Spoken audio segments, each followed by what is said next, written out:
देखिए आदरणीय श्रोतागण, आयुर्वेद के संदर्भ में विलक्षण, दुर्लभ, अति उपयोगी जानकारी आपके साथ साझा करते रहते हैं। तो उसी कड़ी में एक और जानकारी आपके साथ साझा कर रहे हैं। आजकल एक विशेष समस्या देखने में आ रही है कि जो नेत्र ज्योति है उसके संदर्भ में बच्चे भी पीड़ित हो रहे हैं।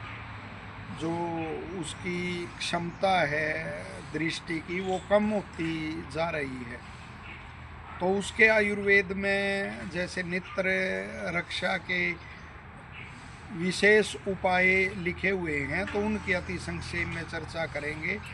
तो पहले तो कारण का वो परिवर्जन करना चाहिए, कारण को छोड़ना चाहिए कि जिस कारण से भी दृष्टि क्षमता की हानि होती है उन कारणों को छोड़ना चाहिए।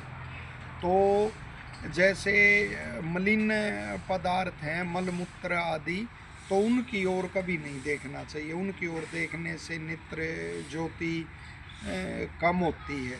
साथ ही जो अति तेजों में वो हैं पदार्थ, उनकी ओर भी नहीं देखना चाहिए, अत्यधिक रोशनी की ओर। और उदय होते हुए सूर्य को, अस्त होते हुए सूर्य को भी एकटक नहीं देखना चाहिए, उससे भी नेत्र ज्योति कम होती है। साथ ही संध्या के समय, जब दिन रात की संधि होती है, जब सूर्य उदय होता है या सूर्यास्त होता है, उस समय पढ़ना नहीं चाहिए, उससे भी नेत्र ज्योति की हानि होती है। और साथ ही जब आप सवारी करते हैं, चाहे रेल की सवारी कर रहे हैं, बस से सवारी कर रहे हैं, हवाई जहाज़ से वो सवारी कर रहे हैं, कार से सवारी कर रहे हैं, तो उस समय पढ़ना नहीं चाहिए, उससे भी नेत्र ज्योति की हानि होती है। और इसकी फिर रक्षा के, इसको बढ़ाने के भी, दृष्टि की शक्ति के बढ़ाने के भी उपाय लिखे हुए हैं।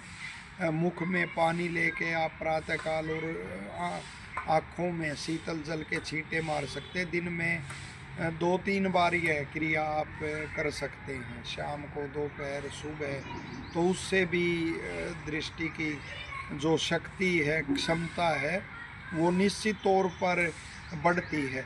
साथ ही देखिए कितनी बड़ी बात ऋषियों ने लिखी है कि नेत्र तेज रूप है, तो वह कब से नेत्र को विशेष भय रहता है, तो उसकी निवृत्ति के लिए अंजन आँख में लगाना चाहिए। पहले एक प्रसिद्ध कहावत होती थी, हम बड़ी सुनते थे बड़ों से, कि आँख में अंजन और दांत में मंजन, नित कर, और नाक में उंगली, कान में तिनका, मत कर।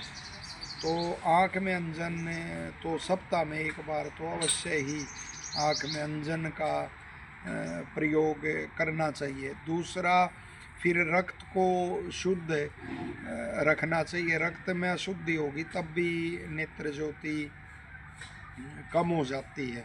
तो उसकी शुद्धि के लिए जैसे शीर्षासन से भी वह शुद्ध होता है, रक्त प्राणायाम से शुद्ध होता है रक्त। तो इन क्रियाओं द्वारा, खान पान आदि द्वारा रक्त की शुद्धि करनी चाहिए।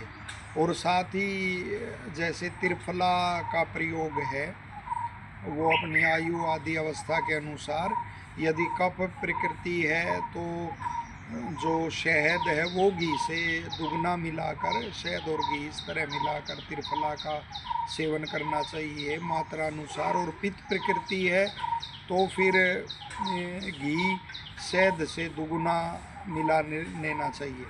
तो त्रिफला के प्रयोग से भी वो नेत्र की ज्योति निश्चित रूप से बढ़ती है। और साथ में एक विशेष जानकारी आपके साथ, दुर्लभ जानकारी साझा कर रहे हैं कि जो पाद है, पैर है, तो उससे 2 मोटी सिराएं नेत्र को जा रही हैं। तो जो पाद प्रक्षालन है, पैर धोना, शुद्ध रखने चाहिए पैरों को, और पैरों की नीचे से ऐसे मालिश करना, तो उससे भी फिर नेत्र ज्योति निश्चित तौर पर बढ़ती है। आशा ये दुर्लभ जो जानकारियाँ हैं ये आपको उपयोगी लगेंगी, और लोकहित में ज़्यादा से ज़्यादा इनको आप इसको शेयर करेंगे।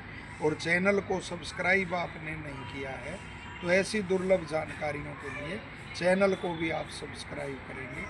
धन्यवाद।